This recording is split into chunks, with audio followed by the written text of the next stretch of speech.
Hello. I hope my audio is doing alright. That's my current big concern because I haven't done this before. Um, I'm just drawing today. Gonna draw some skulls for practice and just hang out and have a chill time.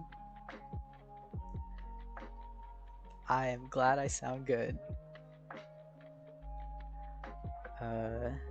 Yeah, I want to get back into the kind of swing of like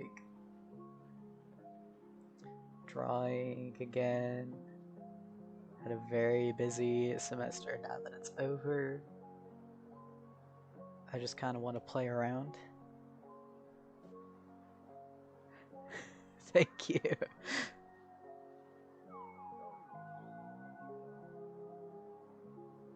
It is the magic of testosterone.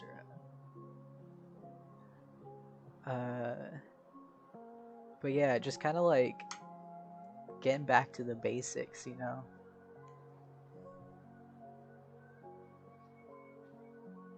And rotate some skulls in 3D for some practice.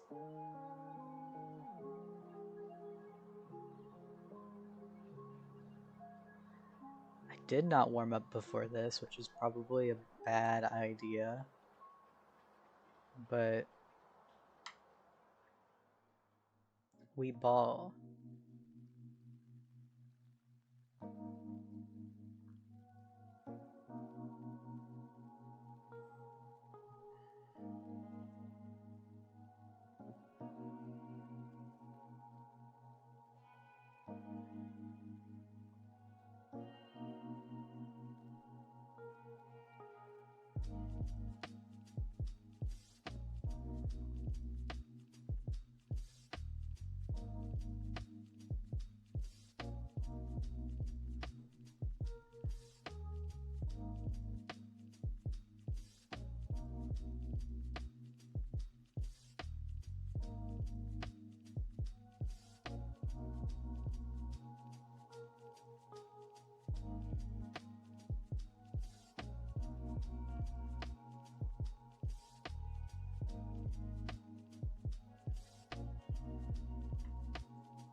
So I guess I could kind of talk about like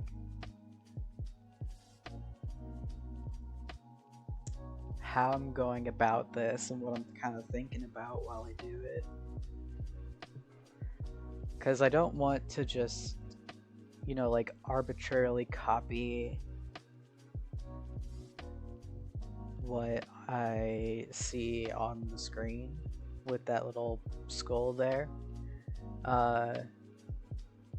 The focus of this is to get a sense of like, you know, like the 3D shape of it, the planes of the face, the skull, how it's kind of structured, and like an active like observation of it rather than just kind of copying it.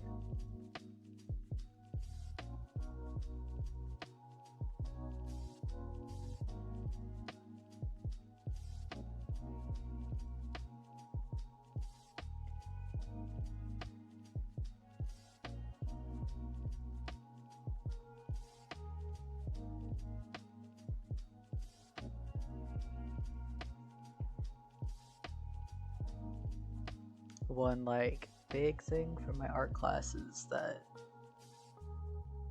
kind of got drilled into me was to you're not drawing what you think you see, you're drawing like, don't draw what you think you're seeing, draw what is actually there. Which kind of sounds like, well, duh, but I've noticed, and I think a lot of people can relate to this as well, where you draw like, for example, like this like socket shape right here on the skull. Let me move my layers around.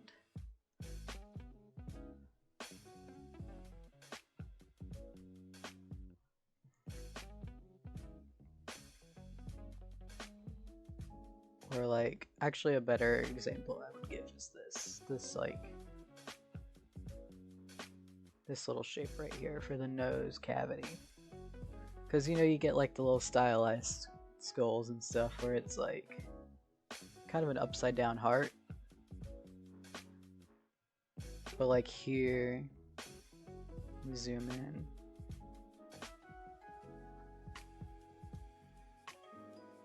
It's a very rounded triangle shape.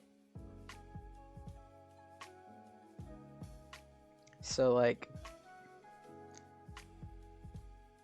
we kind of symbolize it as like one thing, but when you're doing a study and stuff like that, it's not about the symbol of it, it's about observing the real shape of it. So that's one thing that I am kind of focused on with this.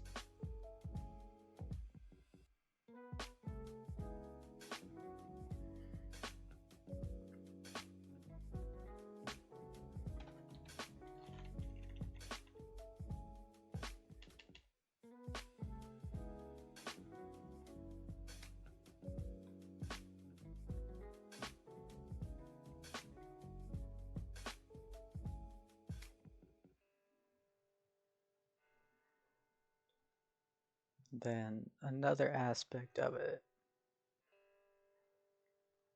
I would say, is you know, working on like the details of your drawing. Not getting bogged down in that. I'm gonna erase this little box around the skull because it's messing me up. I'm gonna restart.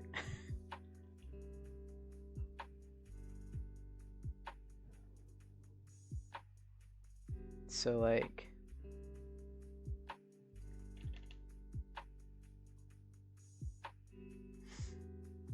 you know, the basic shape of it before I'm going in and doing like, if this were like a full skull with like teeth and stuff on it, like I wouldn't start with like drawing each individual tooth.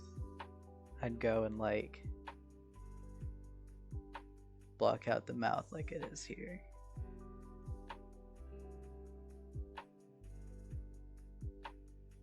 I hope my rambling thoughts make sense.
And so another thing I'm doing here right now is just kind of seeing where parts of the skull align. So if you look, like the cheekbone aligns with that bottom part of the nose, and those sides of the nose align with the inner corners of those eye sockets.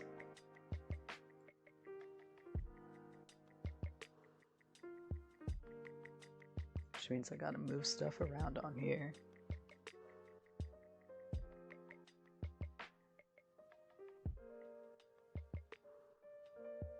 And then again, like basic shapes, which I didn't really do with those cheekbones, but oh, I get to be on the big screen.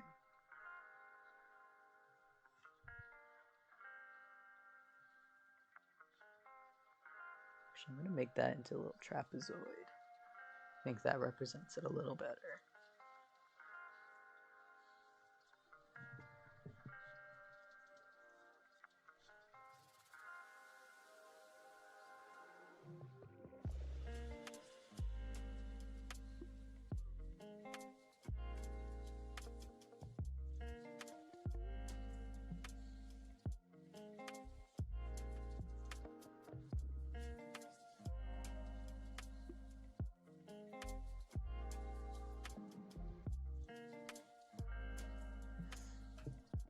And just kind of while I'm doing this, how is everyone today? How are you guys doing? How are we feeling? It's a nice Thursday afternoon for me.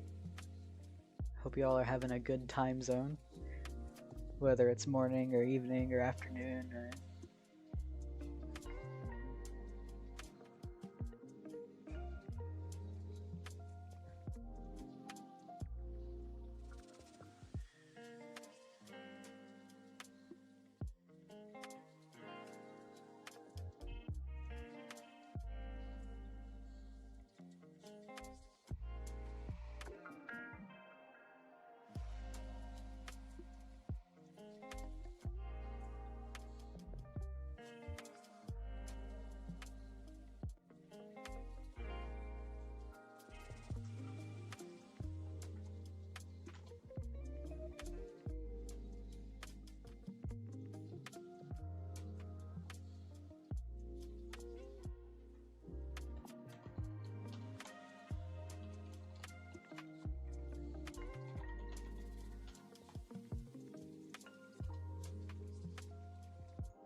another thing that I've just been reminded of is the importance of looking for negative space while you are drawing, especially from like observation. That's one thing that through my like college drawing classes, that's been a very like key skill to develop. And here I can once again give a little example of that. So in particular right now, looking at like this little jawbone here. So I've got, you know, you can see like the shape of the bone itself. And you know, you can look at that, but sometimes it's really good to look at instead where the bone isn't, or where the object that you're drawing isn't. So this space right here, this negative space, and the same on the other side too. That can be a really helpful like locator for what you're doing.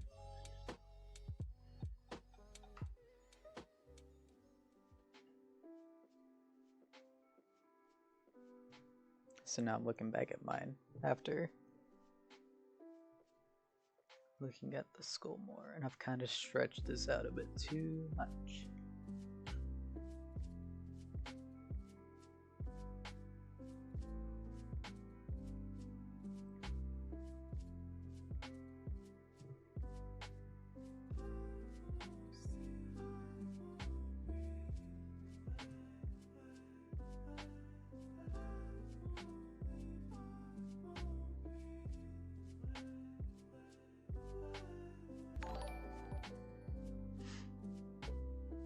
Hello. Welcome on in. I hope you are doing well, Lime Dad.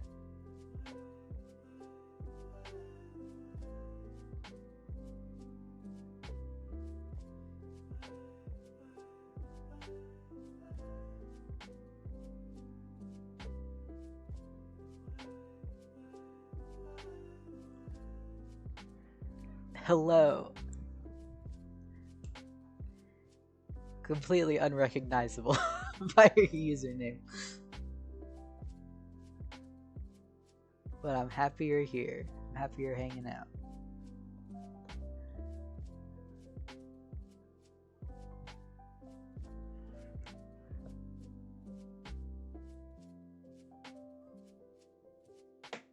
Very secret alias.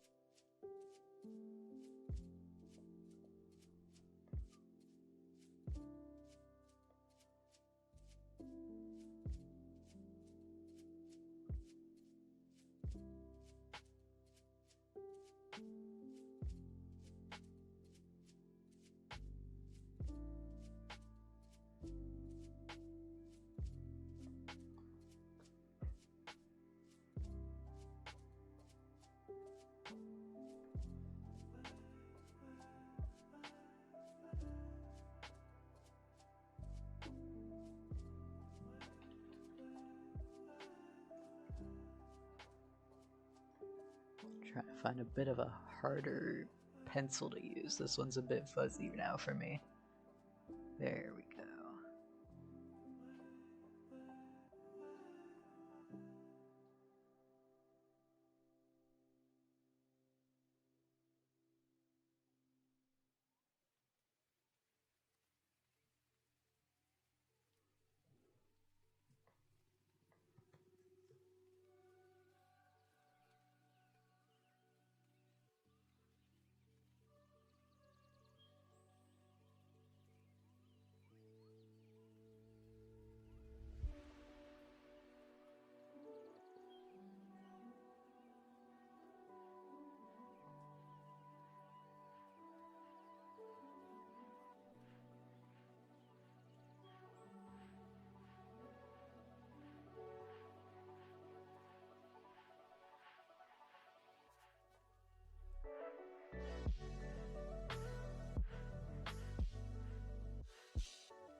I think starting with the front view is probably the hardest one that I could have picked, because I can see all of the asymmetry in this.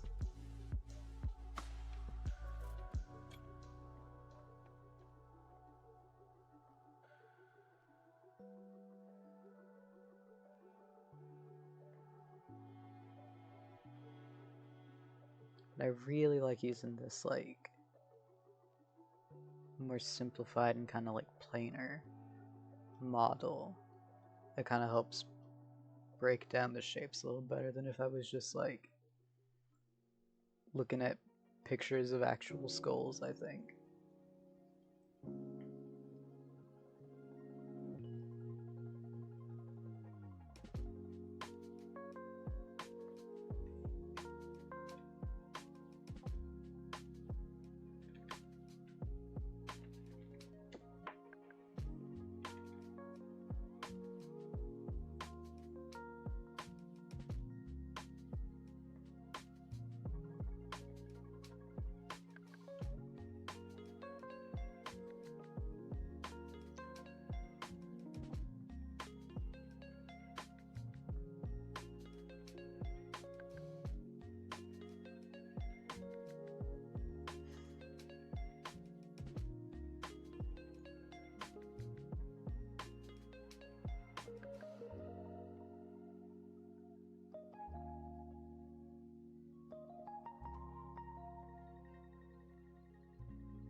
Alright, and I'm gonna leave that one there for now, at least.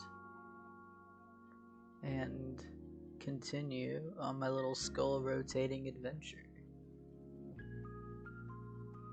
I've got a nice little...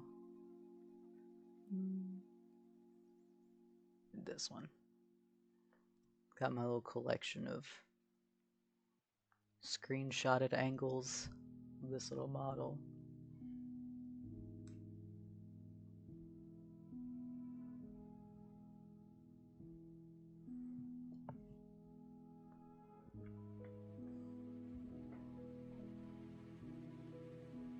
Now, for this one I might actually do the box.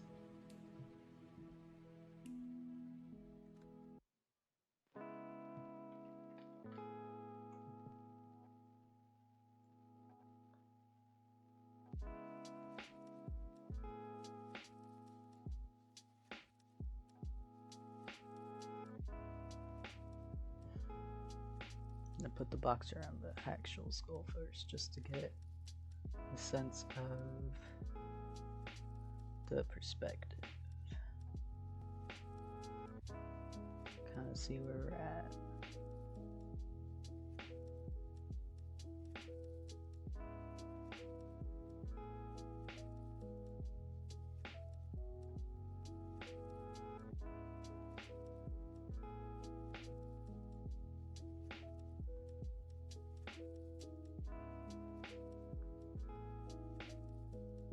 What is that like? Just over here to hang out.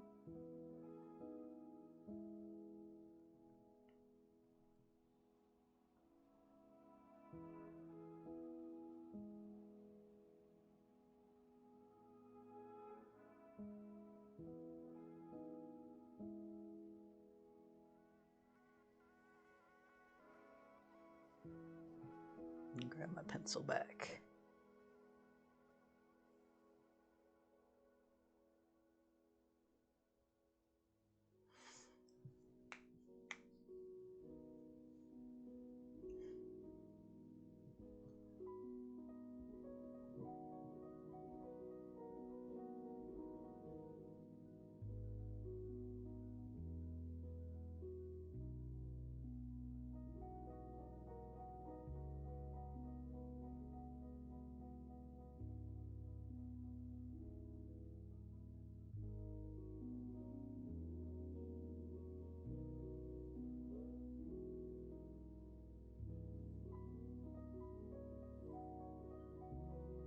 And this is again a bit of a challenge of drawing what's actually there rather than kind of what my brain and my hand want me to draw. At least personally right now, I've kind of noticed I've fallen back into, I wouldn't say like habit, but just kind of like a little bit brainless while I draw, a little bit like going through the motions. I just want to kind of like flex my brain a little bit, get those muscles going, my brain muscles, my art muscles.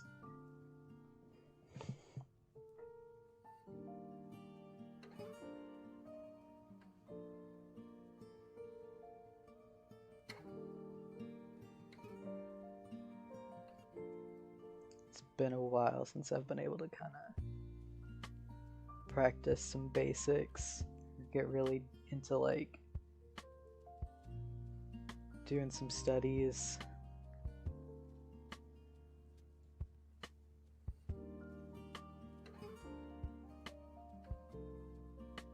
And I would like to, at some point, try to tackle some animals, because that is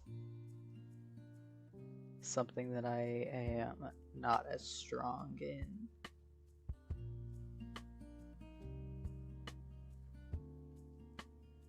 And they're cute, they're fun to draw.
Another thing that I tend to find myself doing sometimes is getting a little too like focused on one very specific section of what I'm drawing, especially like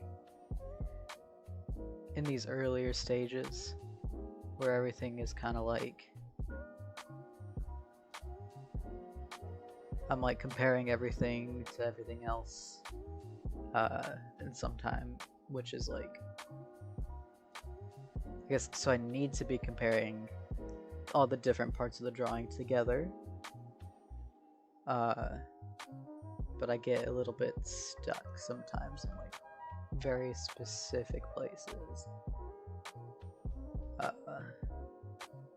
So one thing that I try to do when I'm sketching out stuff is like moving around in the drawing, not staying too long in one place so that I can get a good idea of the whole thing. I'm gonna liquefy to Elizabeth. It's not cheating because I say so, but that is, you can see there that comparing with,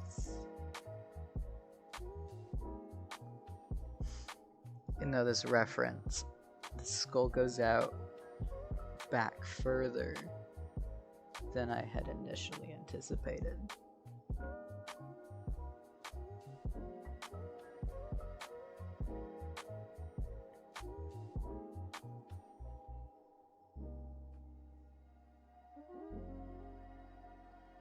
Actually, maybe even more. I think I gotta go up with it.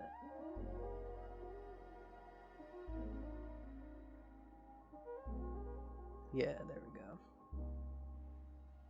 Bring this up a little bit further out.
Alright, so I'm pretty happy with how this is going, so I'm gonna do a little bit of just like refining.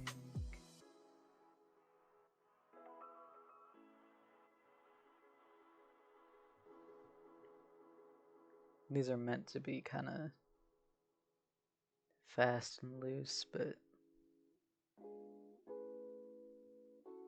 I can pretty it up a bit.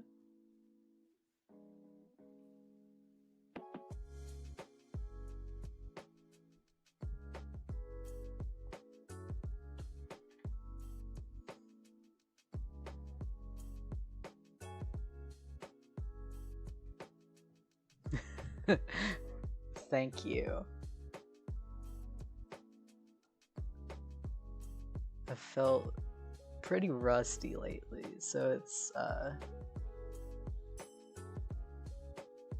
that's nice to hear.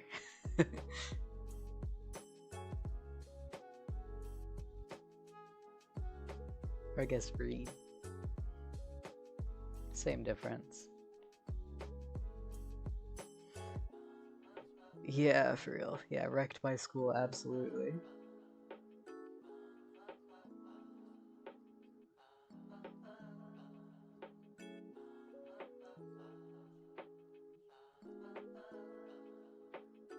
It feels great to be done with it.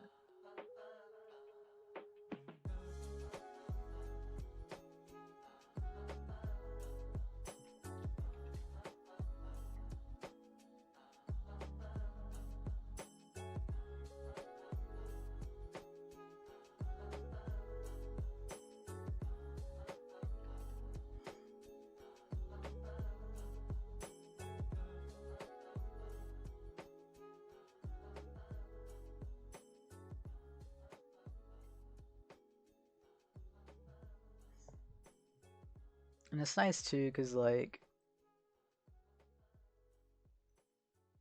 you know, even though my classes are done, this, like, it frees up a lot more time for me in general. But there's, like, a ton of stuff that I really want to, like, just get really deep into and, like, study and draw and do some more, like, 3D work. And I'm not really, like, held back by, like, assignment deadlines.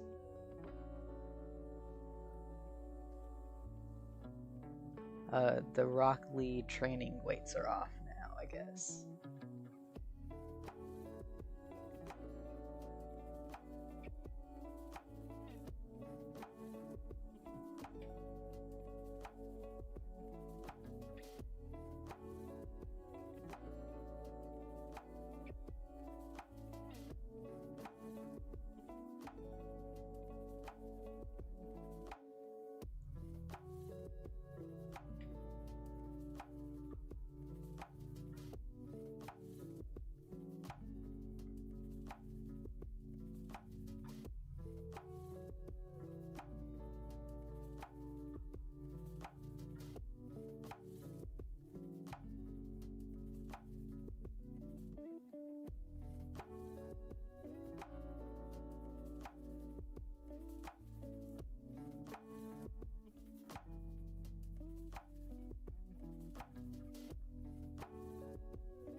Alright.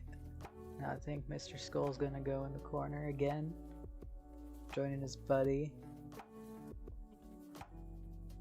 Just shrink him down a little bit. Match the size a bit better.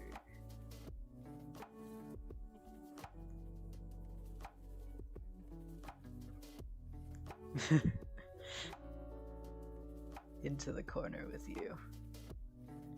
And I'll draw the side view next. How about that?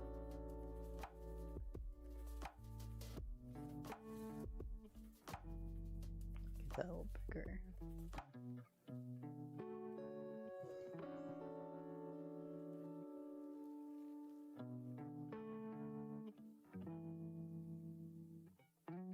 Make a new folder for the finished ones, actually. There we go.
I've grabbed a couple other angles. Got like a back view and then the opposite of that guy, the little 3/4 there. But I think I'm gonna hold off on those. Go back and grab some screenshots that are like at some more extreme angles, some like up and down kind of things.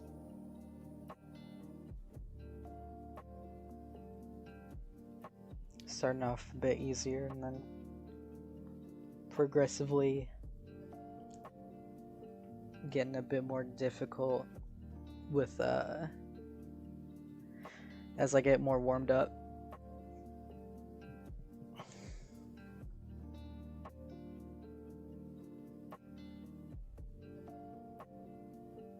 Because I know I tend to avoid more super extreme angles because it's not something I draw super often. But I am going to face that today.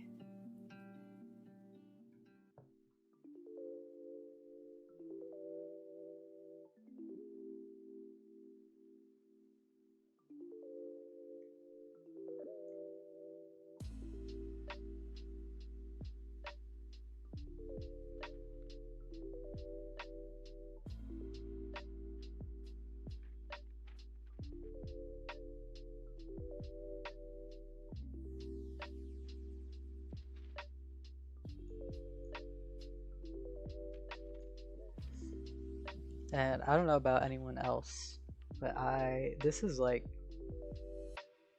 it's very interesting to me to see like how these shapes change and interconnect between like the different angles that I'm drawing them from.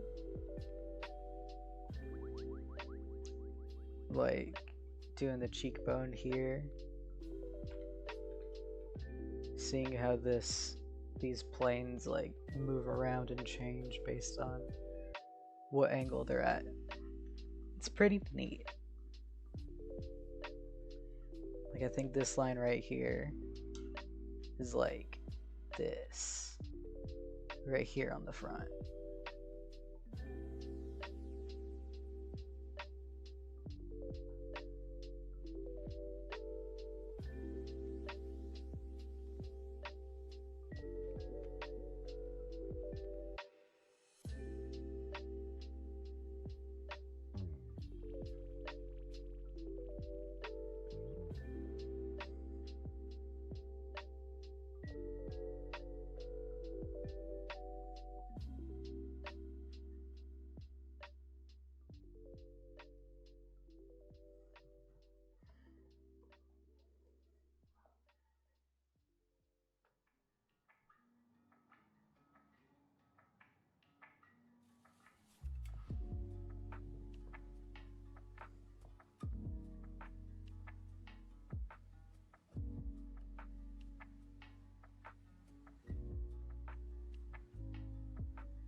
another very exciting thing about being done with my degree is that I want to try doing this more often. I would love to try to stream a bit more. I think that'd be a lot of fun. I was very nervous starting this, but it is a bit easier than I expected. I just kind of get to ramble a little bit.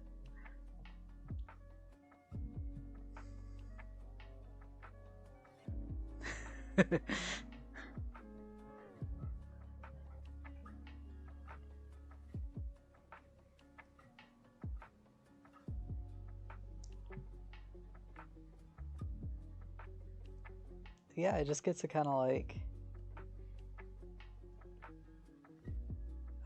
stream of consciousness, stream like just like my thoughts, just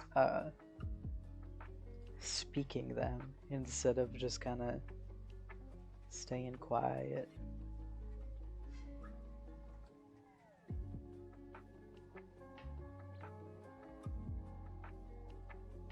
And it's nice to get to like hang out a little bit, talk about stuff I like to do.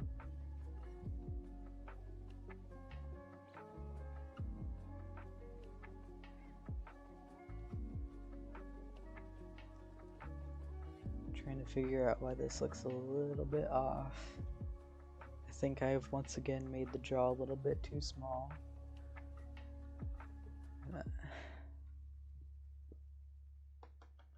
Yeah.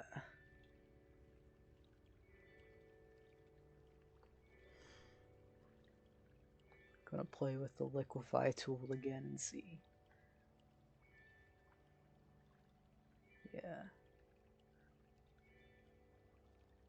I'm noticing some habits that I have developed. The top of the skull is much larger than I expect it to be. So is the jaw.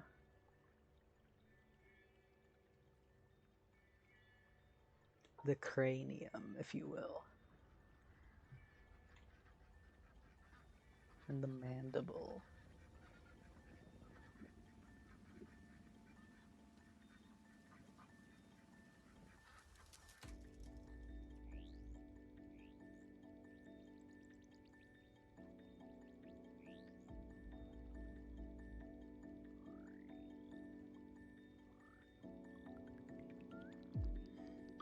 Erase this line too because it's throwing me off.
Another thing that I think I want to work on pretty soon is like line confidence.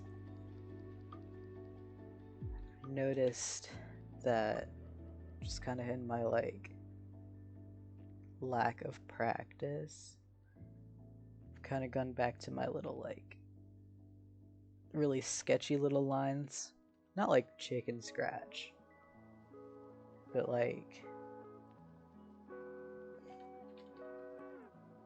going over lines over and over and over again.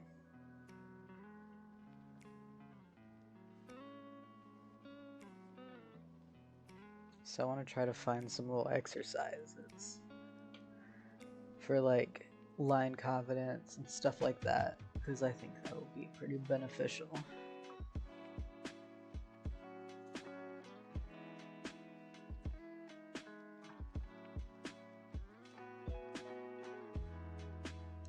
make that size of the skull much better. I think that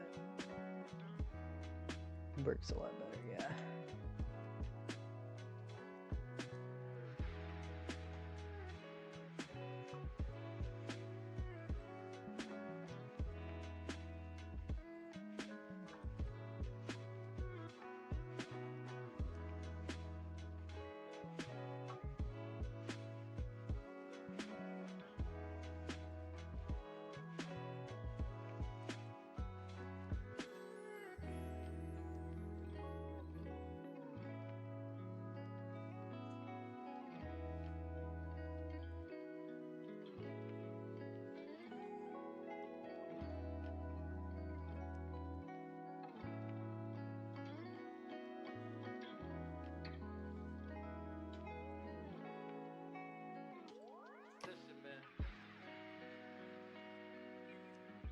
I guess that's a fun question for the artists in chat. What are some things either that like you enjoy like studying, if you do that at all, or like some things that you wanna like look more at and like improve on and stuff? I'm curious to know.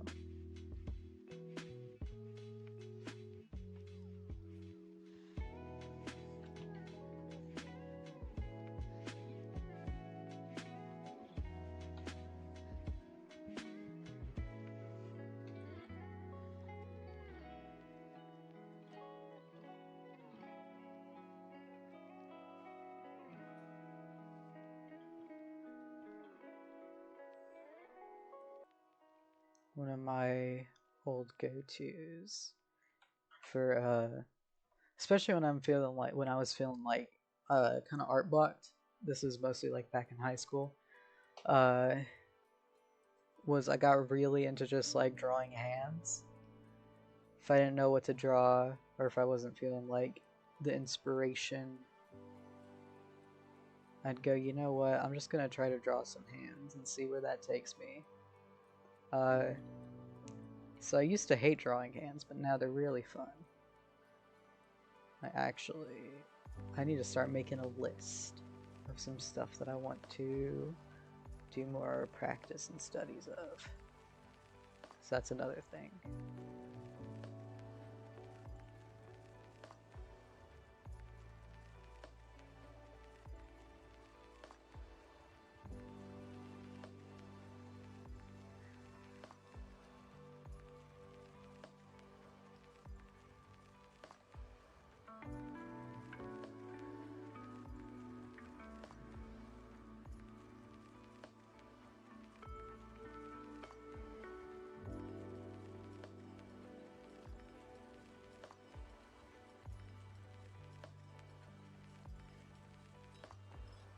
This is another just kind of thought process thing, but I'm finding it interesting, at least to me. So like the shape of the eye socket here. So you've got like this point on that. So like at least in my brain, if I were just kind of idly drawing this plane intersection right there, that's kind of like mostly in the middle of that. I feel like if I were just kind of not fully observing, I would try to put it like over here instead.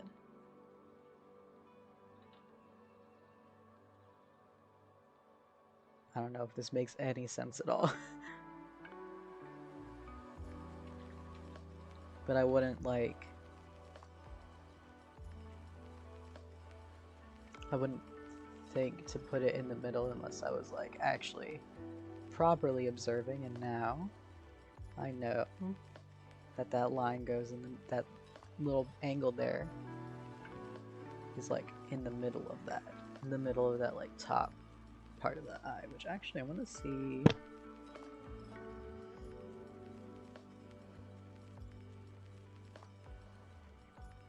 what that corresponds to. Where's my... Here you are.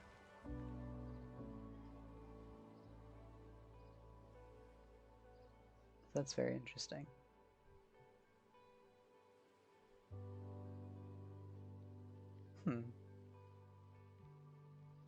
Okay. Yeah, that's cool. That's that like aligns in the corner there. But from the side view it looks like it's a little bit more in the middle just because of the angle and the shape of that eye. That's neat.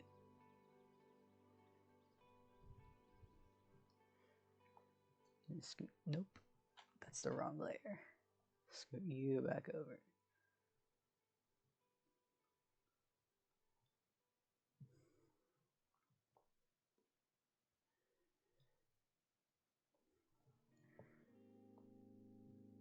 Come back here.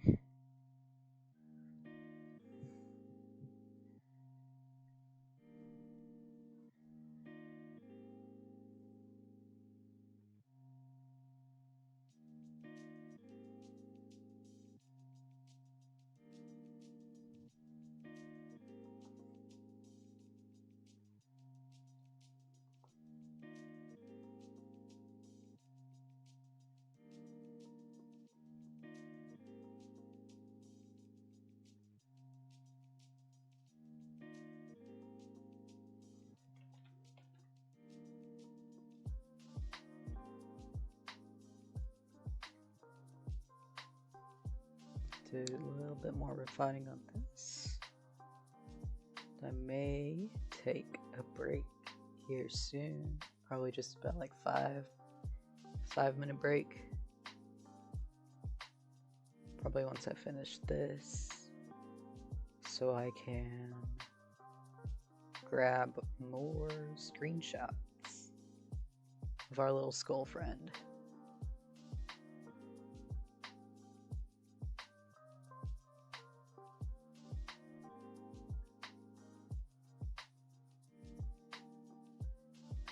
Probably get some water and stuff.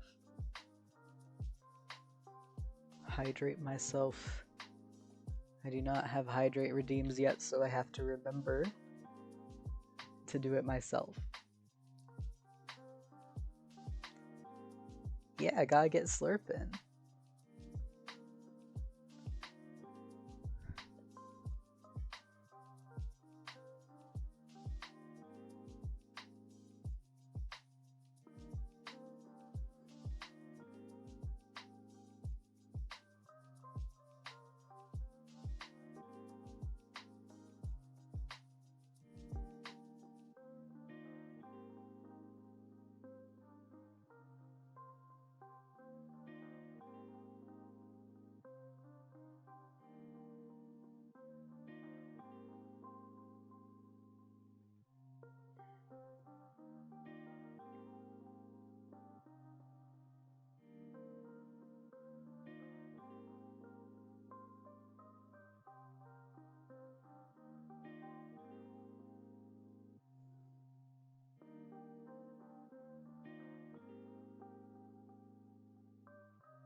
Just a little shading, even though that's not really what I am focused on as much right now. It's just a fun little treat for me instead.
Alright, I think this one can go join its little buddies up here. Get sized about the same. There we go. Welcome to the Skull Party. Do that. Put that little BRB up. Because I don't have a proper stream overlay. This is just a little, just a couple layers in my Clip Studio file that I put up. But yeah, enjoyed the Skull Party. Skull Party forever, and do about 5-minute break. Make sure to also get up and do some stretches and get some water and stuff, whatever you need. And yeah, I'll see you in about 5 minutes.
Alright, welcome back. I've realized the folly of my layer setup, which is that with like these in here, I can't go behind the curtain and copy and paste a bunch of little skulls into into my document, into my canvas. So we're just gonna do this one at a time, I guess.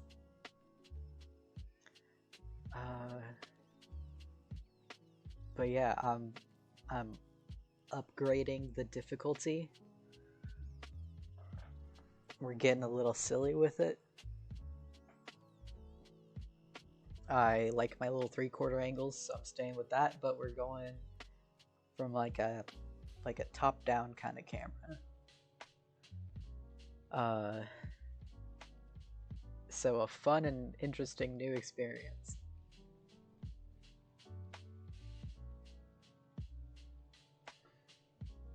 And for this one, actually, I think I want to kind of like... I don't think I want to do a box. I want to like...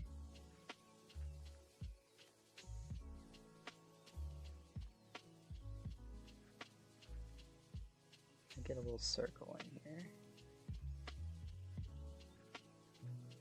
Just to kind of familiarize myself with the angles that are going on.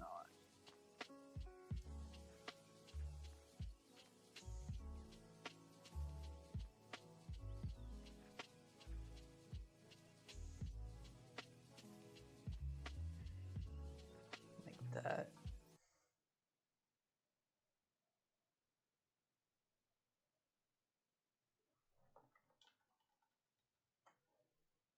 Has my music stopped?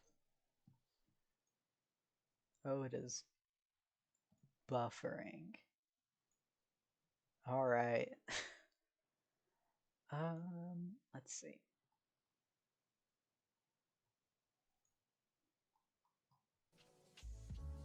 Oh, there we go.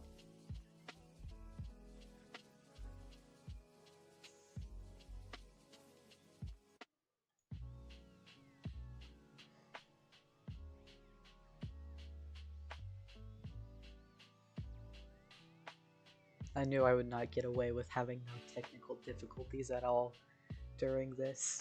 It was just a matter of time. Hello again. How are you doing, Vic?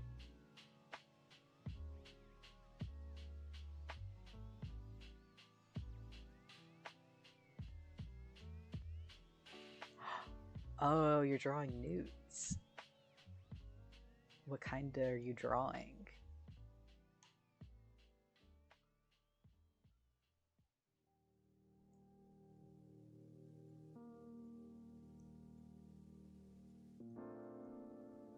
Minecraft is always a very good choice. Astarion is playing Baldur's Gate 3. Very nice.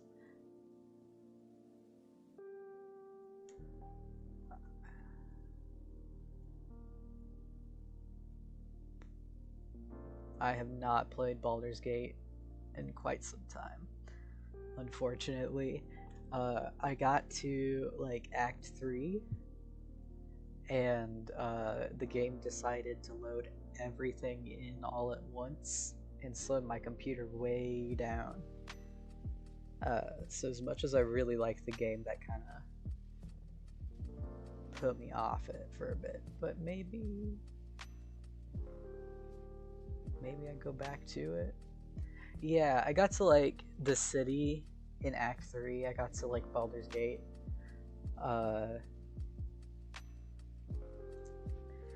And the game just didn't want to like, it tried to load like all of the objects and all of the buildings and all of the crowds like all at once, and even with like kind of turning my settings down a bit, it was struggling.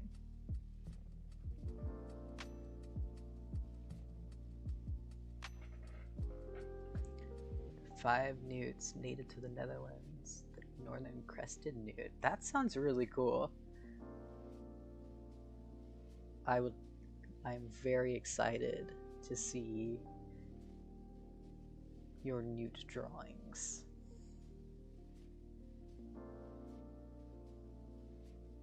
Straight up could not beat the game until they patched up for a bit. The entire city would crash your game.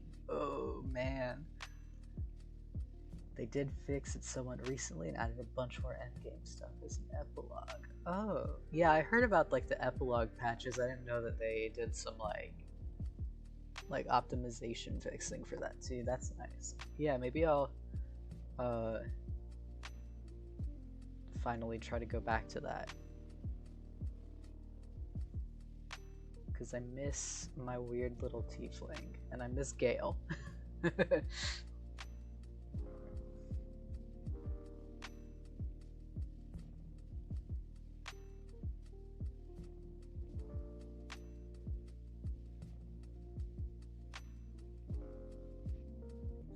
Yeah, I did hear about that.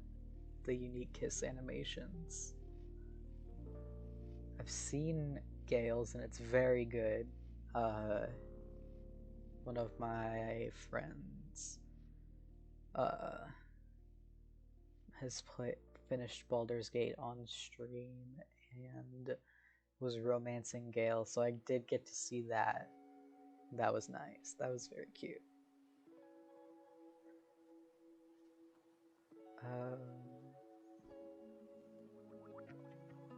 Yeah, Baldur's Gate was interesting because I played it a bit in early access, and I was like, oh yeah, Astarion all the way. Funny vampire man, and I didn't like Gale at all because I like in early access he looks like one of those like Pawn Star guys. Like it had like it had a weird vibe to it, and I didn't really like how Gale looked. But when the full game released, going back and meeting Gale again, and like the changes that they made to him were very good, and he very quickly became my favorite.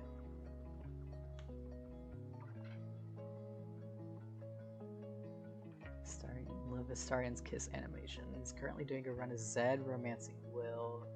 Yeah. Oh, the height difference. Yeah, oh man, the height difference has got to be really good.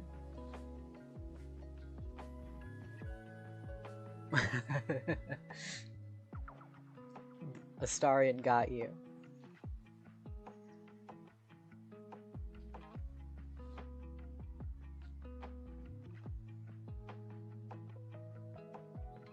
You fell into his little vampire clutches.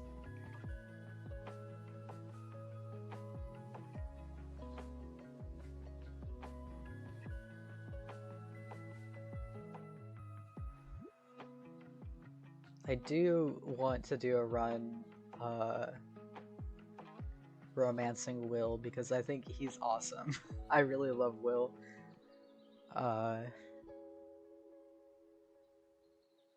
I don't know, he's just got like, he's got a really cool story that I feel like gets overlooked quite a bit. So I want to go play it.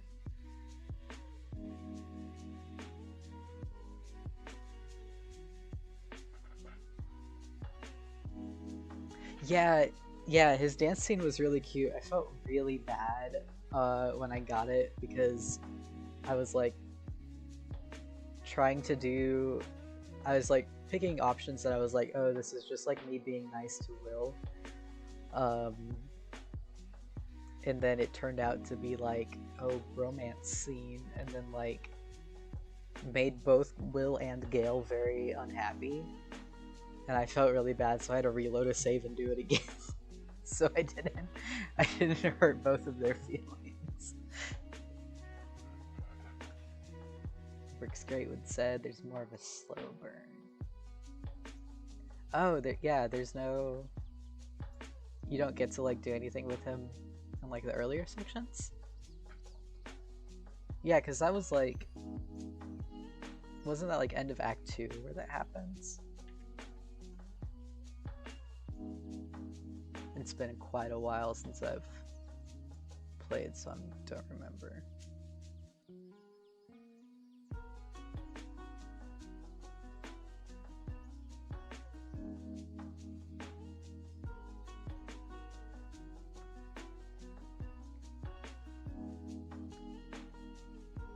Man, that does suck, yeah.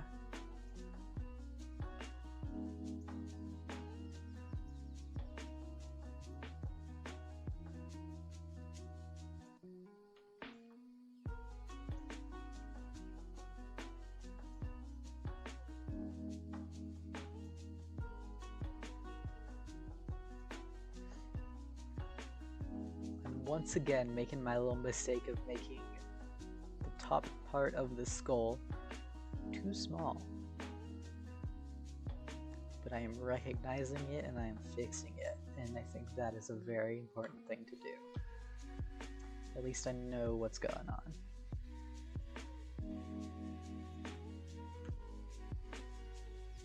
I do need to make a quick addition because I've just realized something.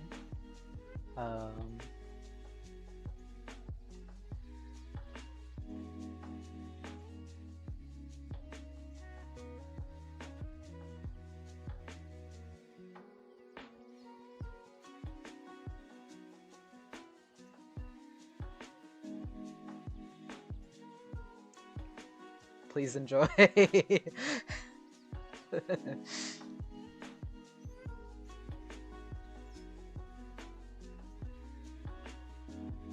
gonna like take a little screenshot of that and paste it and put it in the corner. Yeah, there we go. It just can live in the corner.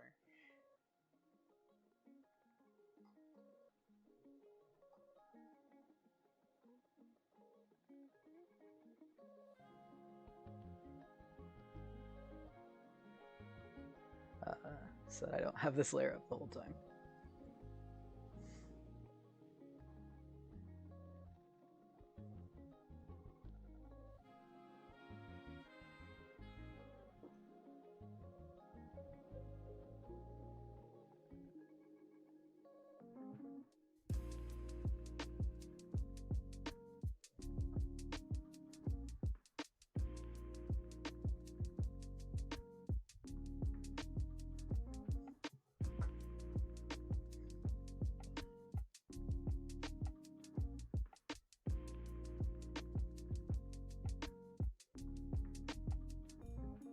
I see your Discord message. Thank you for the screenshot of it.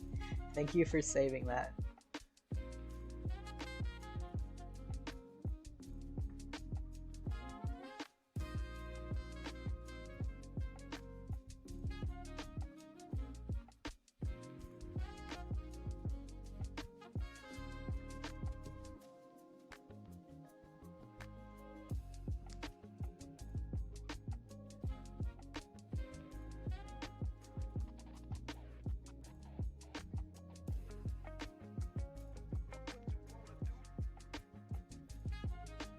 Yeah, I've got the brain rot again.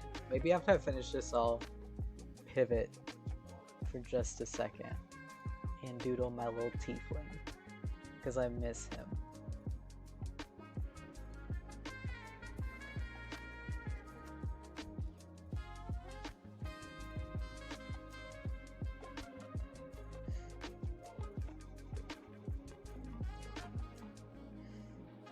I found in like both in Baldur's Gate and just like in D&D now in general, I've become a bit of just like a one-trick pony, and because I really like playing Pact of the Blade, Great Old One warlocks. So I have, counting my Baldur's Gate character, I have like 3 of those. Because they're really fun. They're really cool. Yeah.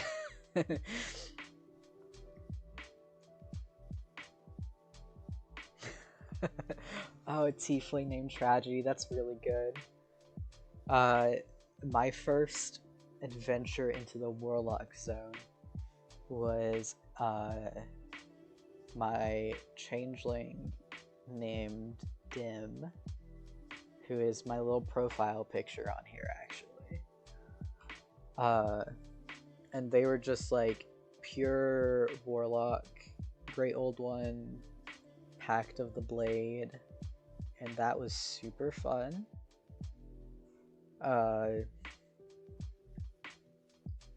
My Baldur's Gate character is a tiefling named Abyss, and he's a Pact of the Blade Warlock, but I've also taken some Sorcerer levels, I believe. I think so. I'm pretty sure I've taken Sorcerer levels on him. For those extra spell slots. Because that's like the one sad part about Warlock for me, is that I don't get to cast my spells constantly. First Dirge is a base dragonborn with minor cosmetic tweaks and Seth Rukar, and he was a paladin fighter. Nice. My Dirge is I modded the game to have Aasimar, so I've done that. And so like Aasimar cleric, I think. Yeah, cleric, war cleric, and it's super cool. I like the vibes of like seemingly like kind and like innocent and a good person, but I'm playing it very like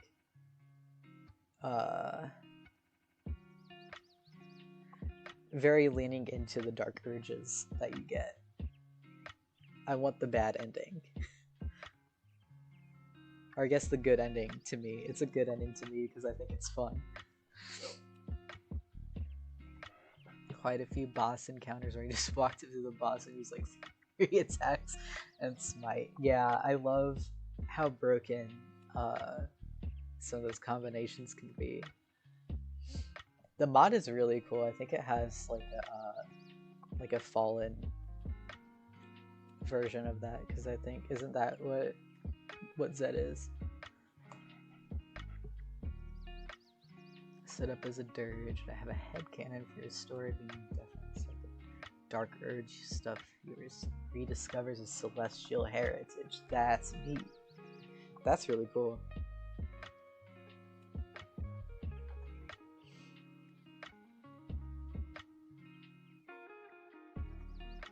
Oh, and my third Warlock is a quote-unquote tiefling, but with the Dhampir stats. And I have also taken sorcerer levels on him. His name is Nowhere, and he is technically just kind of like a nasty abyss creature who was like in a fight with another nasty abyss creature, and both of them got beat up pretty bad, and now he's kind of stuck on the mortal plane.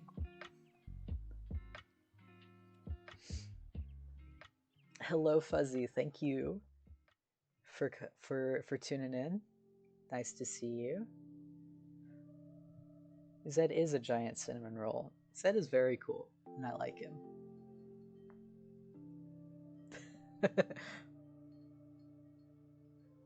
Thank you. I am glad to know that they have great names, because that is like the hardest thing for me to do.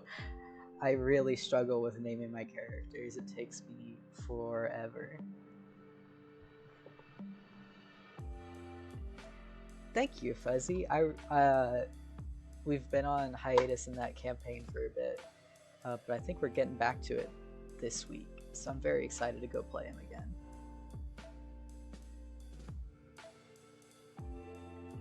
Yeah, nowhere.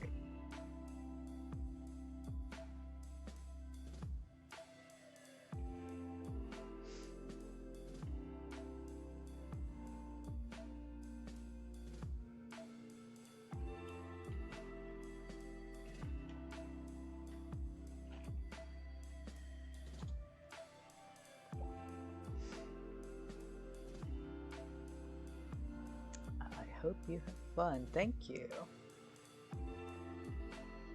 I think we are finally, if I remember right, we are finally getting off of our, like,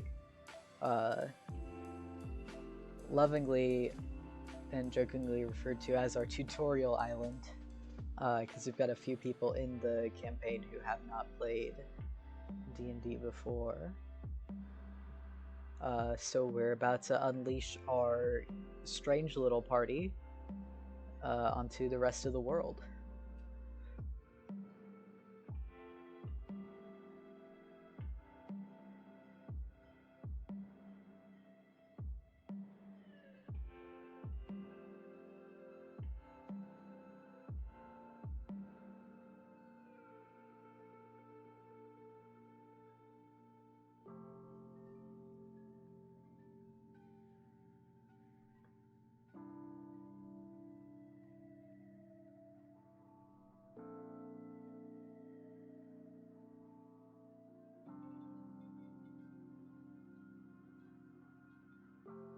Moment of silence for that one warlock you made where I gave them a magic tattoo. Oh yeah. Rest in peace, Briar. You will be missed. Briar was not a Pact of the Blade, though. They were a warlock with a cool magic tattoo.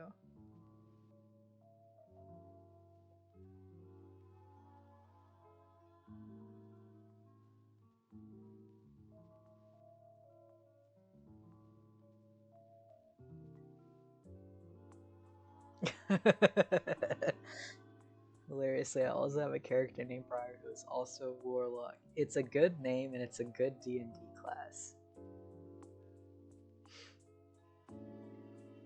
Actually, I already have a character named Briar. So, can you change their name, please?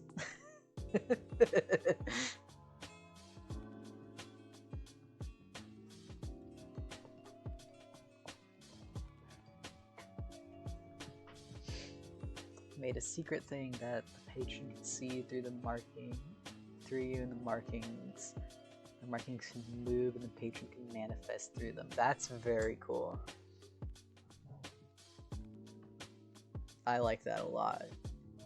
I love the, like, weird and, like, creepy things that you can do with warlocks. I think it's really cool.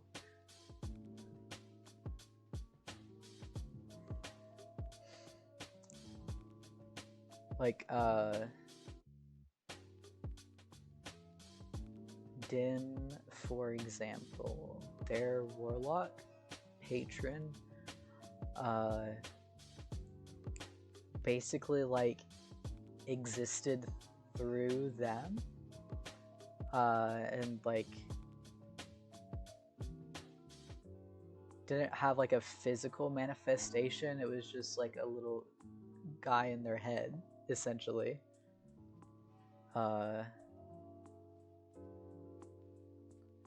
And this hasn't actually been done because it's been forever since we've, like, all been able to get together at all. So we haven't really done, like, a proper epilogue, even though we all really wanted to. But our little, like, the only word I can think of is headcanon, but it's not really headcanon because it's real. But our little headcanon with me and the DM is that at some point after the end of the story, like the main campaign, Dim keeps adventuring and, like, dies from it, but the Warlock patron is like, no, that's not allowed, and so they come back as a Lich.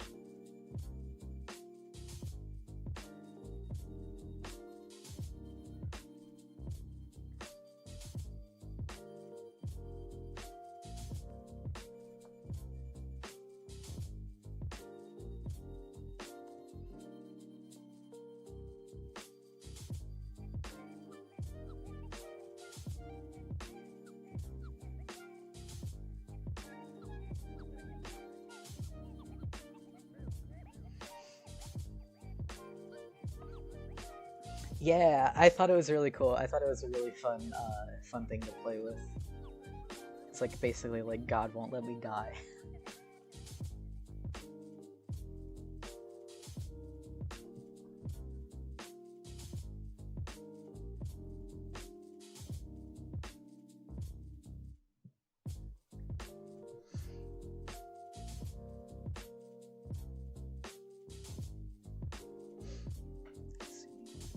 Tragedy made a pact with the Great Old One for power to escape their shitty life, gave up one of their eyes for it, and forgot to make a stipulation that only their eye would be taken by their only their eye would be taken by their patron.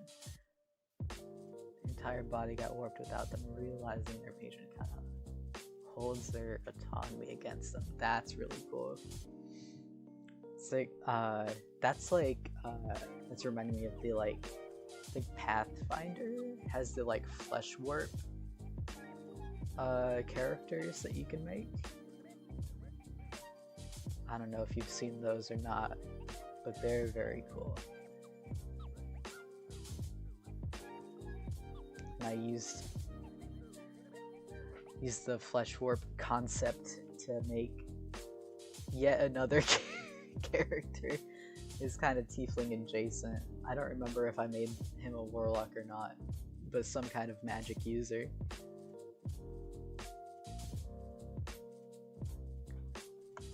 Got another tiefling who made a pact with the Cthulhu entity and accidentally got the personalities of all their past champions implanted in their brain. That is neat.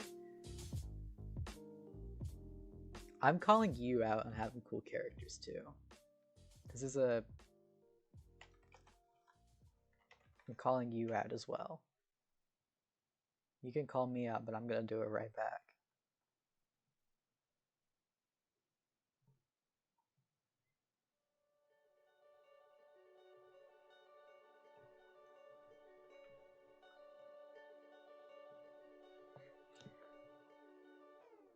Briar just found a sword that was possessed by a long-dead inquisitor and promised to help her, so now she has a sentient sword that glows. That's cool. That's awesome. I love cool swords. My cool sword fun fact is that so Nowhere's pact weapon is like a giant greatsword. So in order to kind of like be able to use that effectively, he is a spellcaster with like 18 strength.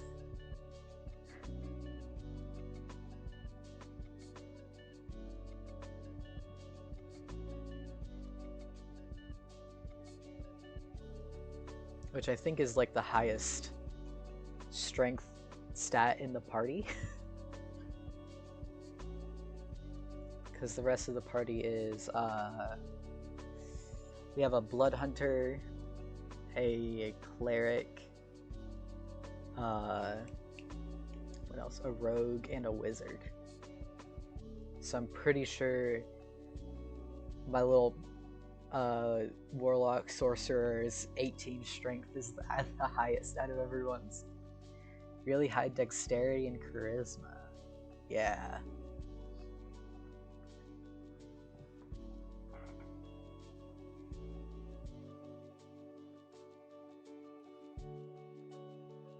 Yeah, I also put a lot of put a lot into Nowhere's charisma as well.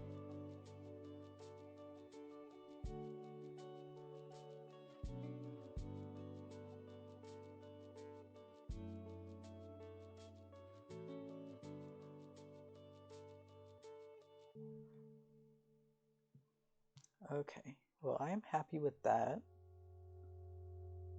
So Mr. Skull gets to go join his friends up top after getting shrunk down a bit.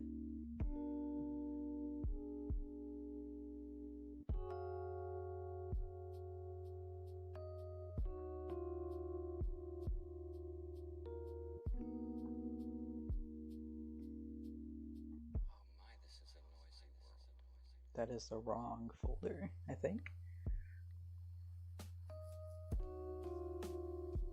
Where'd you go, little buddy? I've put this in the wrong folder. I can't figure out where it went.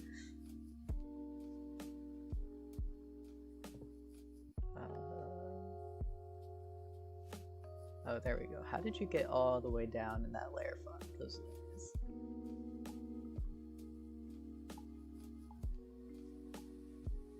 Okay.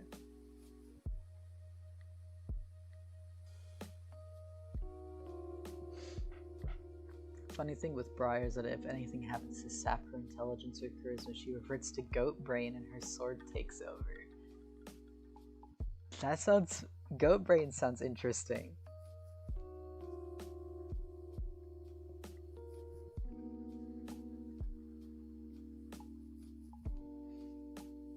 Yeah, I am gonna pivot just a little bit because I want to draw Abyss. Oh, she's a satyr. That's cool.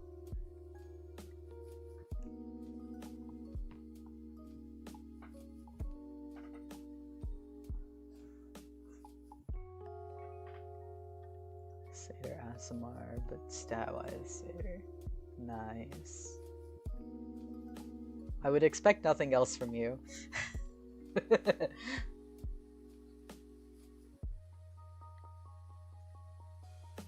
This all tracks, this all makes sense.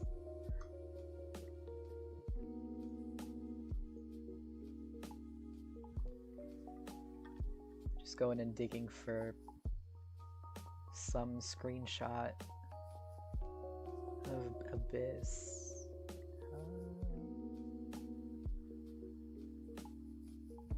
Sen and Apollo are her dads. Oh, yeah.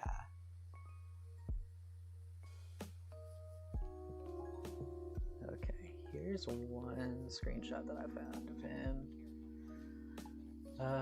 Do I have another? We get so wrapped up in numbers in our society, and the most important thing is that we're able to be one-to-one, you and I, with each other. One thing that I was sad about with Baldur's Gate 3 is that I could not make the world's worst polycule of Mytav and Gale and Astarion. I couldn't have all three of them.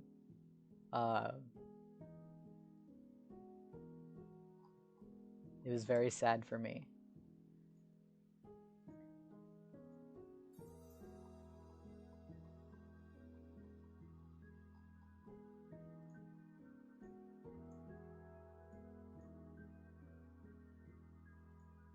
Okay, I found another acceptable screenshot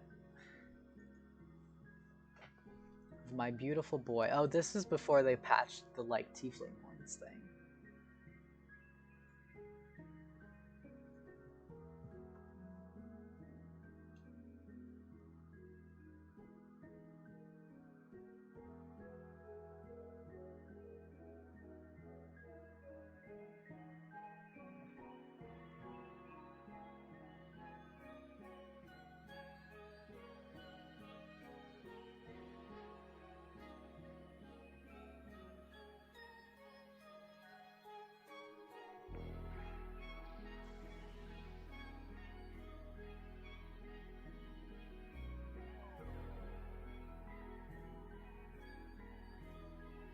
The lad, yeah, my boy. My beautiful boy.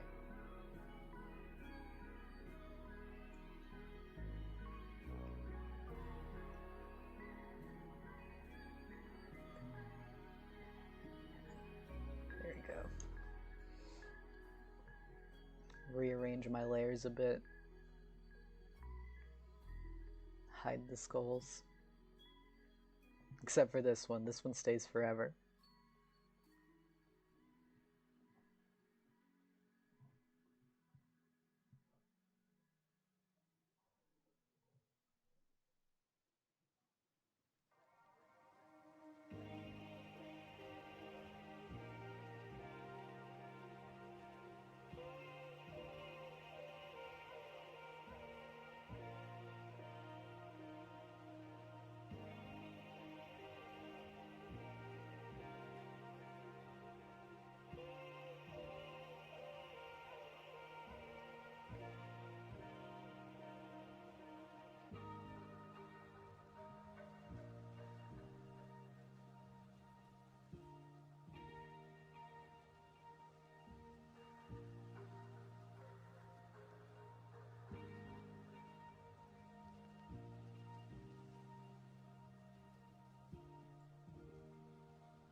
putting my practice to the test now.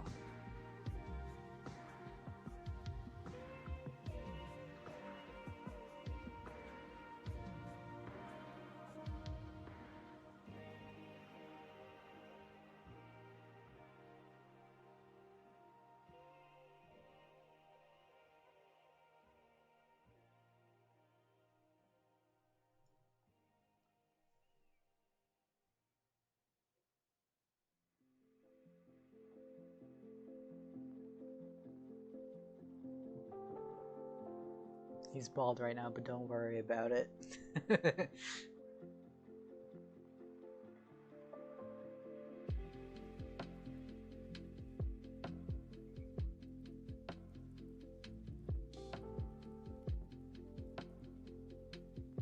I really like these modded horns. They're so cool.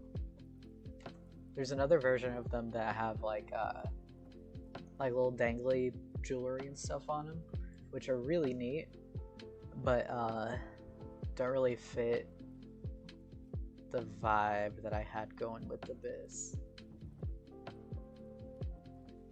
Like, I'm sure he could be very like well put together and stuff, but like the energy that I get from him is like scrungly little guy.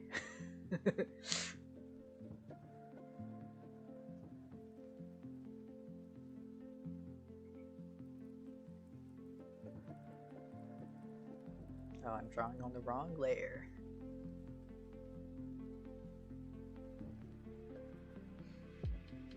There we go.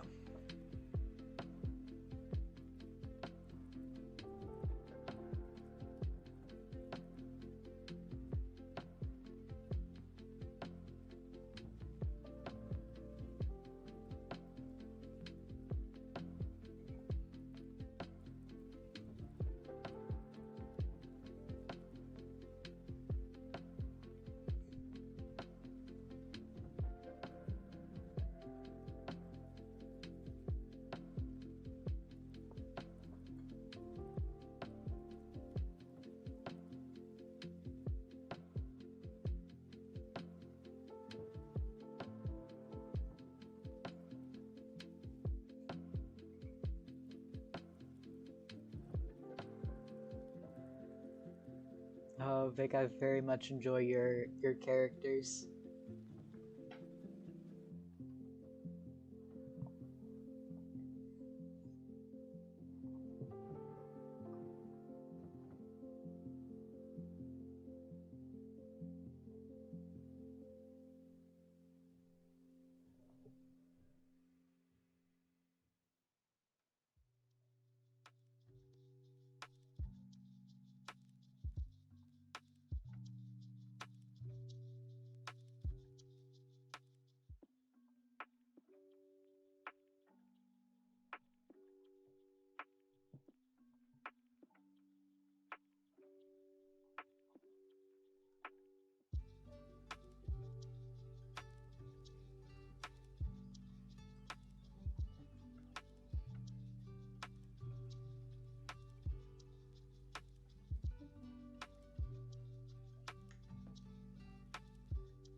Trying to remember how to draw Abyss is a interesting experience. It's been a good long while since I've done it.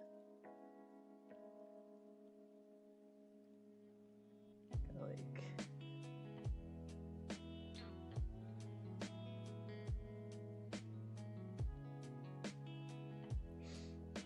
freestyle the hair a little bit.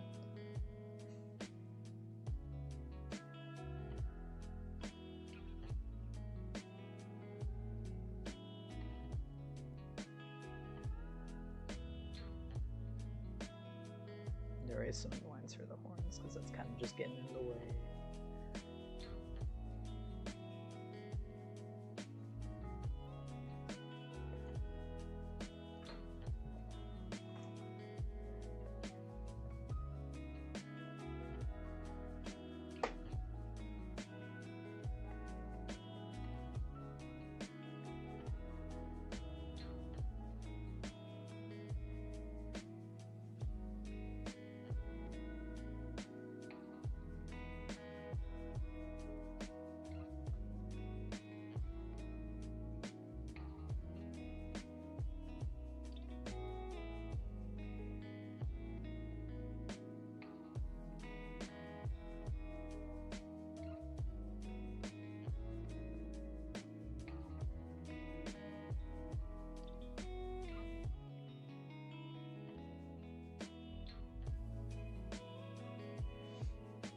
The way that this particular hairstyle like parts at the top is such a struggle for me for no good reason.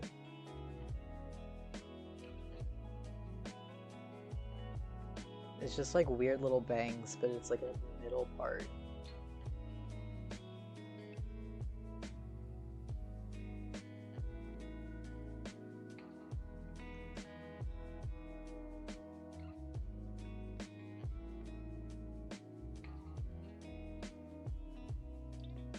Yeah, it's like, it's very weirdly undefined. Yeah, it's like a really cool hairstyle, but it's weird to draw.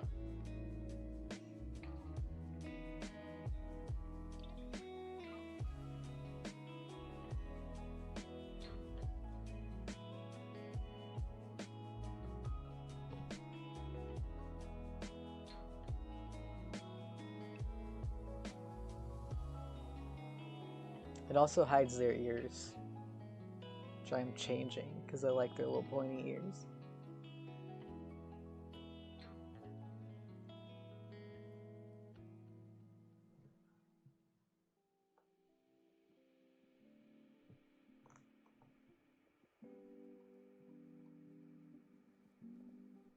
He has to be free.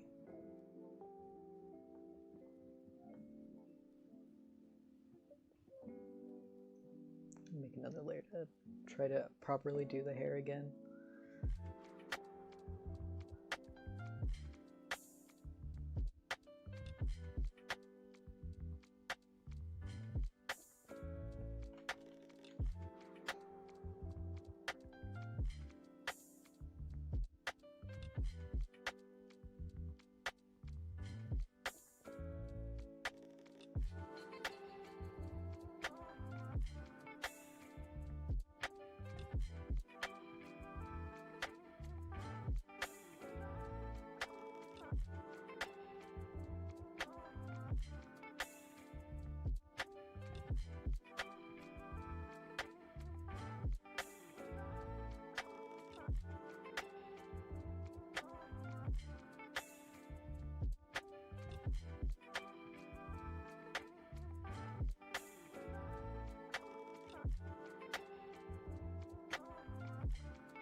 Do a little bit of just whatever I want with it. I'm not that worried about it, so.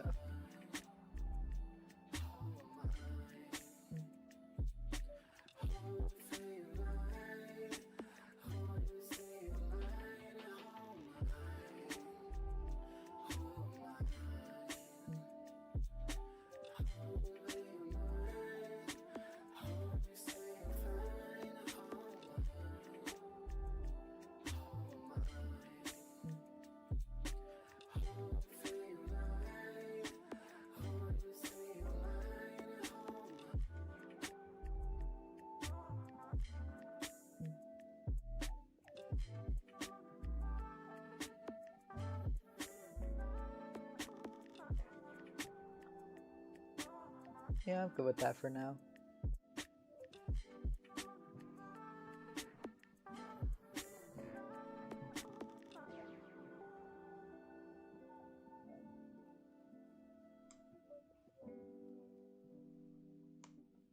Get their little face paint going.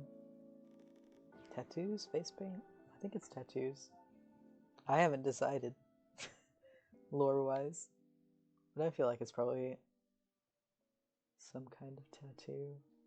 Maybe it's like something for their patron.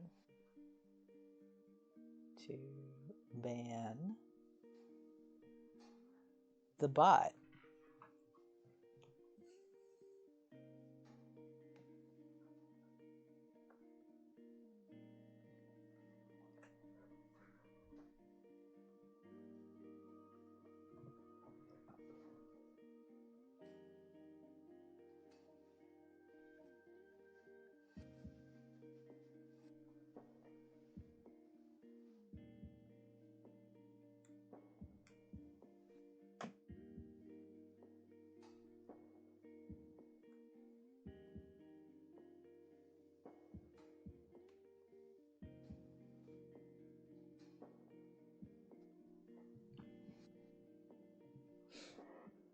I think it'd be neat if the little like tattoo things were like a marking of their patron, basically. Like he took the pact and the patron just gave him some neat stuff to be like, you're my little warlock, you're my little PogChamp.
change them out. Otherwise, I'm enjoying how this is looking, despite feeling very rusty still.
I think mouths will also be another thing I try to practice.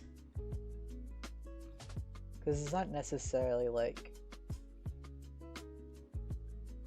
specifically like the mouth, well, it's like on the face.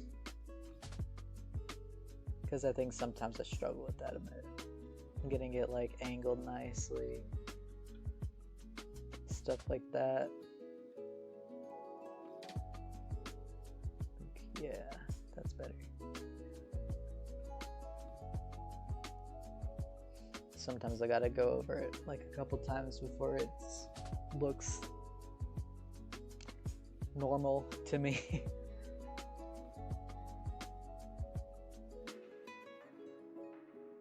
Let's get your little septum piercing in there.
Can you tell I am procrastinating doing the horns? I love tieflings, but easily the most difficult part is drawing horns, especially when I really like the big curly ones that are hard to draw.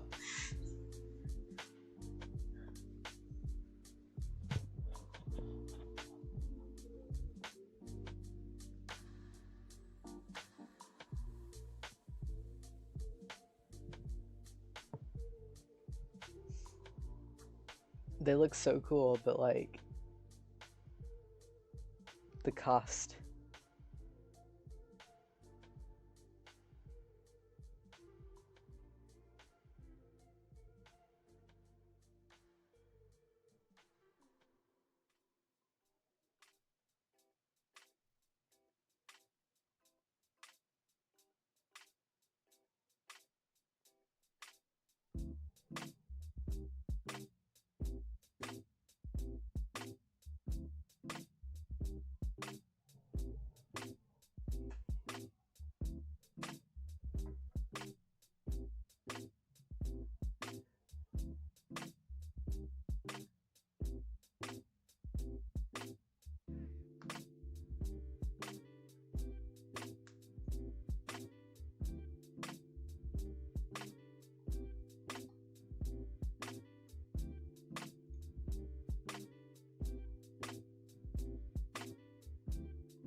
Okay.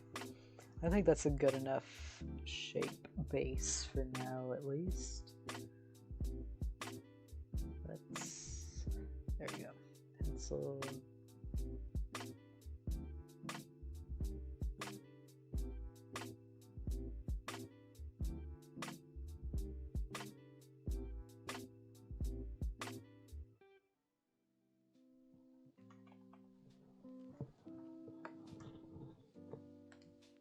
I'll just kind of see where it goes from here.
Yeah, I like how that turned out.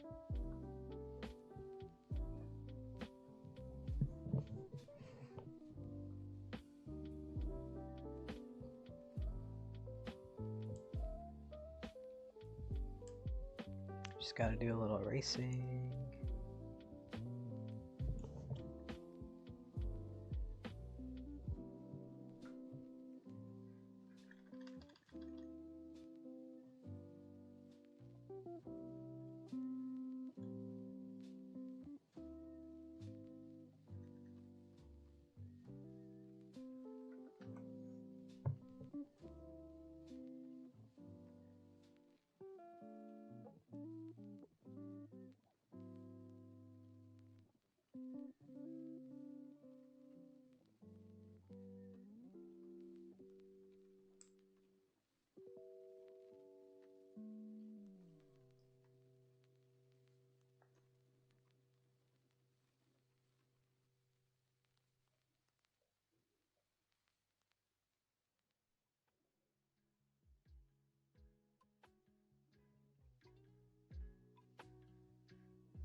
I think I will even do a little bit of color on this.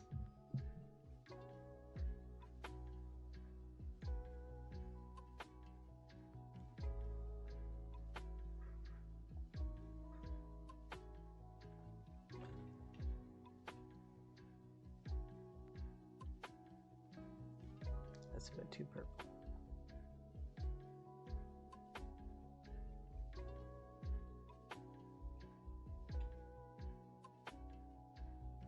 There we go.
I really love doing colors.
Oh, I forgot their little lip scar.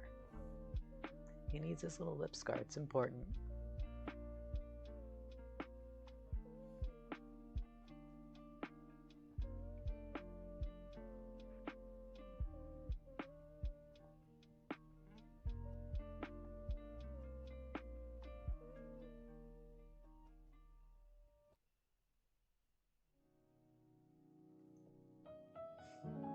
And the freckles. I forgot the freckles.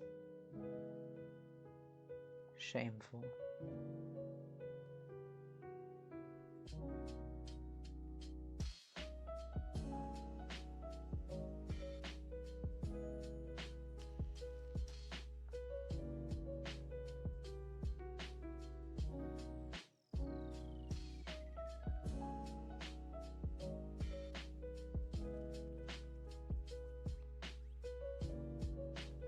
There we go.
Oh, that's a little bit too green.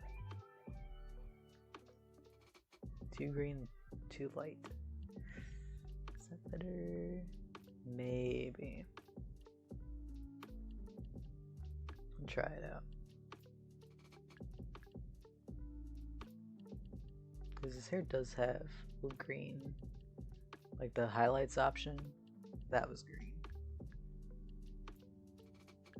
But it's not like...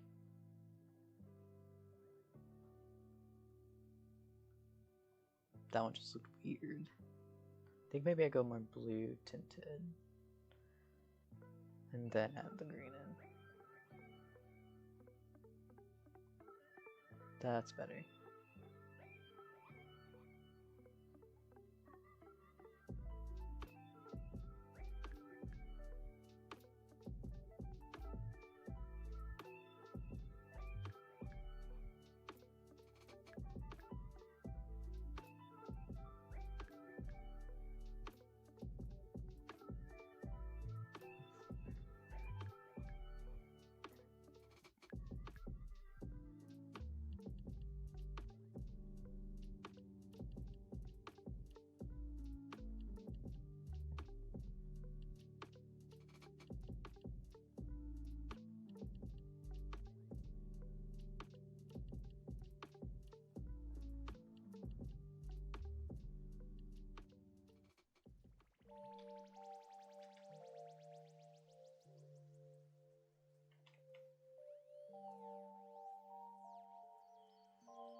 Doing the little flats is always very like very chill. Just a good time. It's like a coloring book.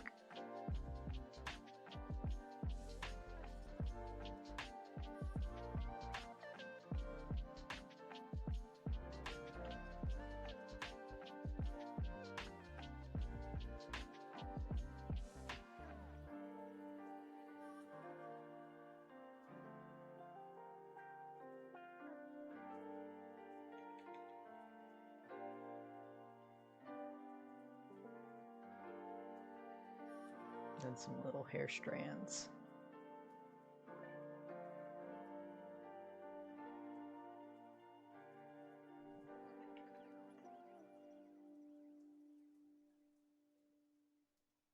I always thought that was a cute look when people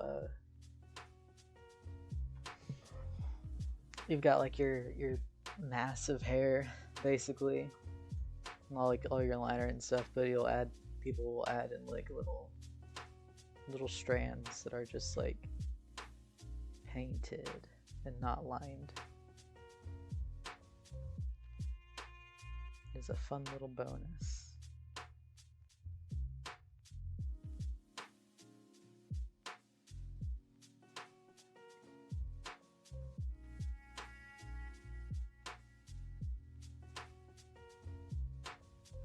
Little flyaways, yeah.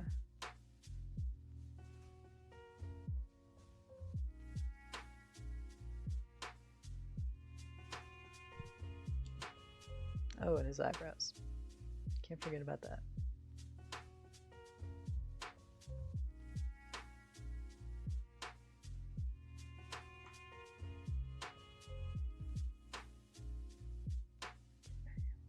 Now I'm gonna go back with the green.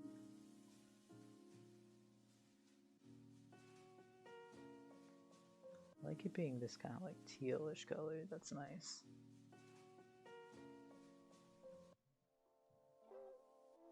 I think I need to play with the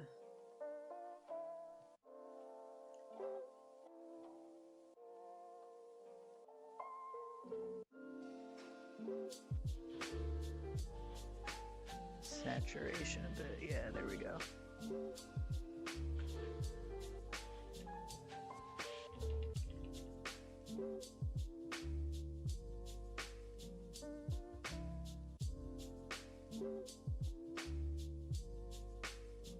That helps the little green heads, yeah.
I'm very satisfied with that amount of green. Go back to shading. I wonder how it looks if I use some of this just like line art color in the, yeah.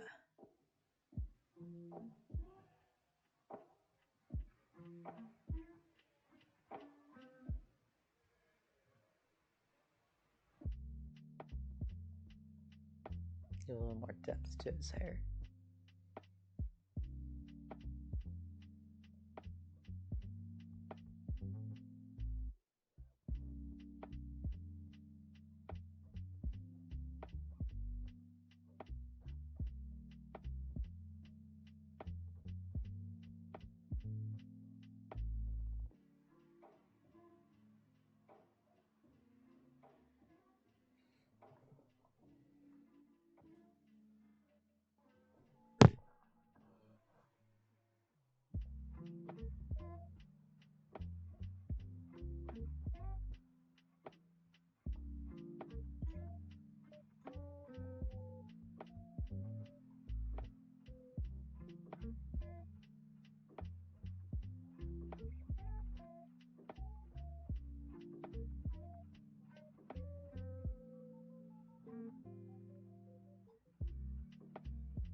I really love how this,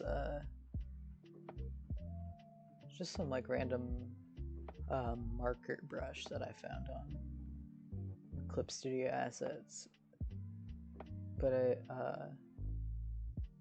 it's so lovely for rendering stuff. It like pushes around the colors in a really fun way. You can get some really neat like effects and stuff with it. Some nice nice blending, but also some good like more kind of painterly strokes. And it's got a bit of a texture to it as well, which I find very enjoyable. I really like very textured brushes.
Going to get some like some harder shadows in here, and I need to make another layer for that.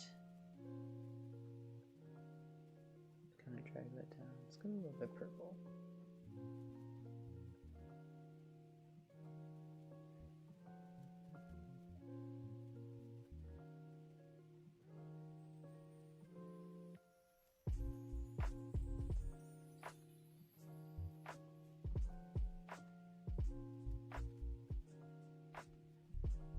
Yeah, there we go.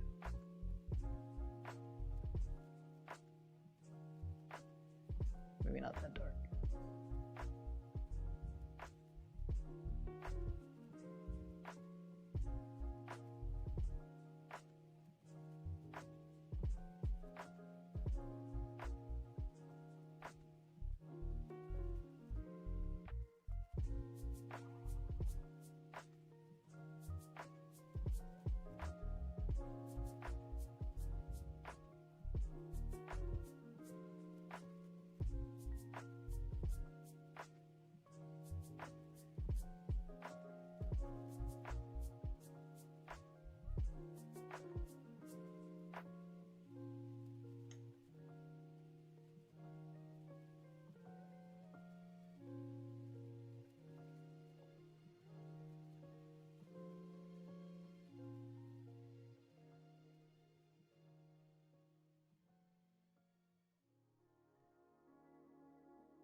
Some nice dark eyes in here as well.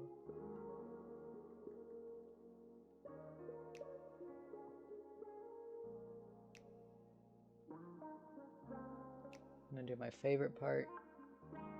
One of my favorite parts. Just coloring the eyes. Just gonna get like a bright green. Perfect. There we go.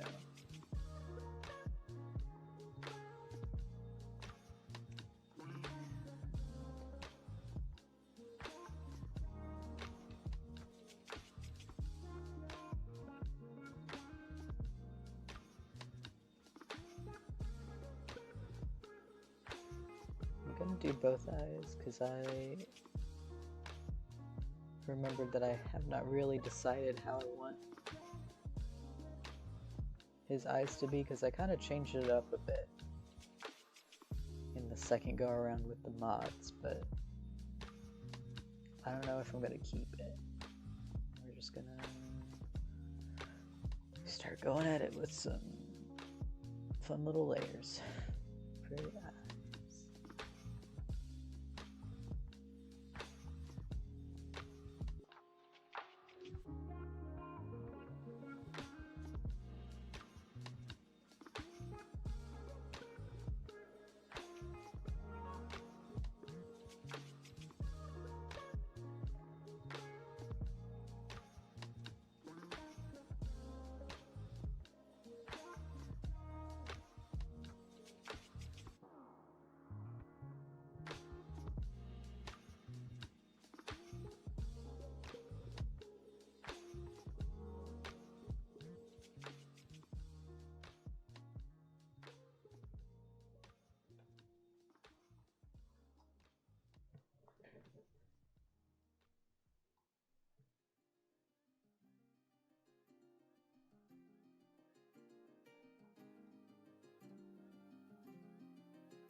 Wow, I really like the little bit of like yellow tint that this layer mode is giving it. You can't really see it from all the way out there, but that's fine.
Get a little bit of that like pink in there that they have on the lips. I like the color variations in this, in the base game.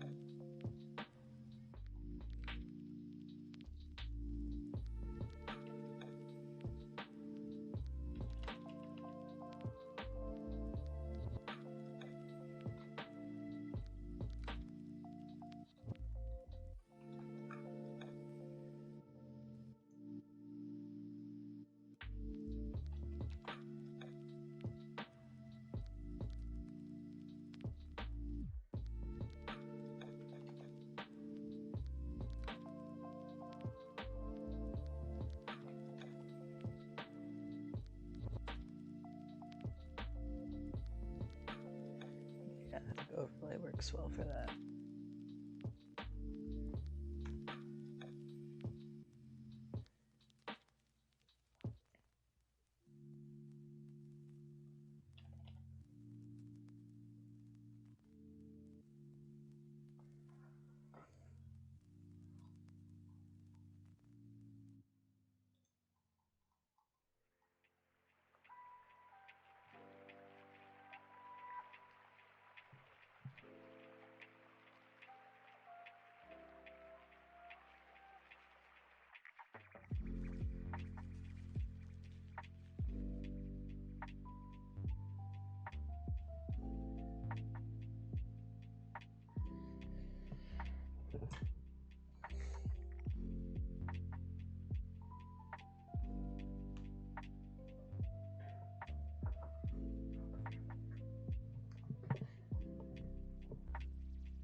Do a little bit of highlights on here too.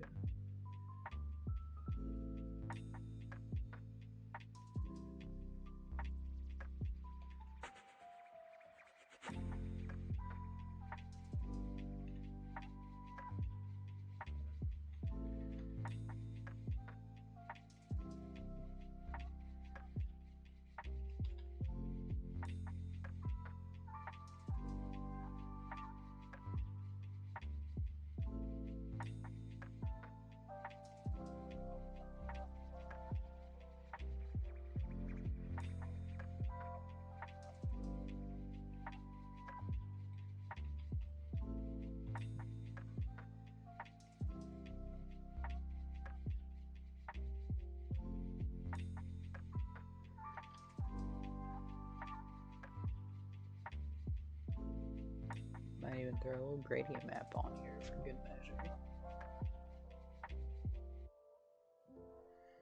Gradient maps are very fun.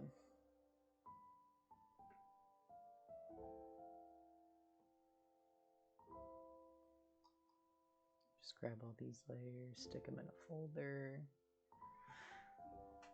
and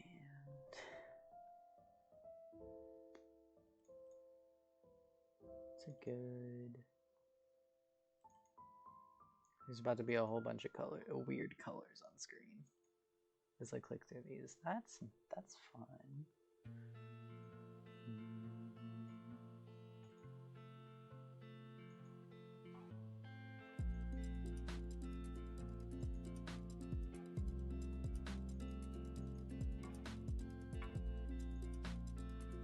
Oh, I like that.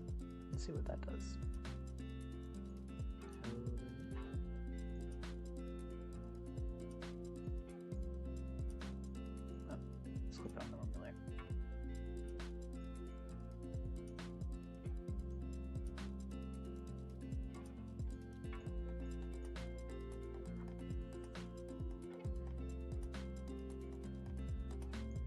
It's like the slightest difference, but I still really like it.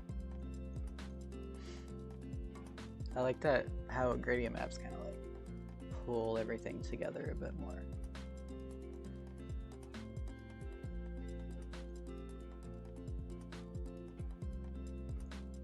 Should also be a little line art trick, except for that.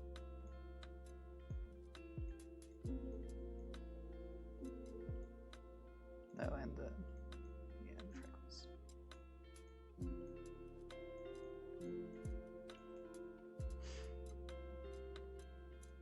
Merge selected.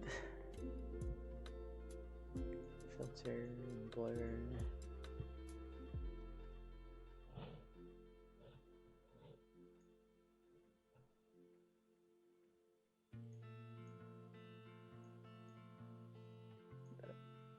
Stronger.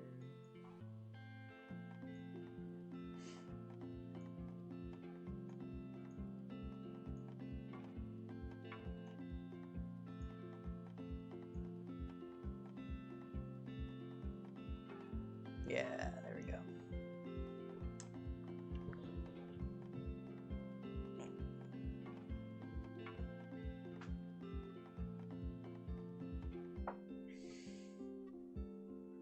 I am very happy with that. Had a good time.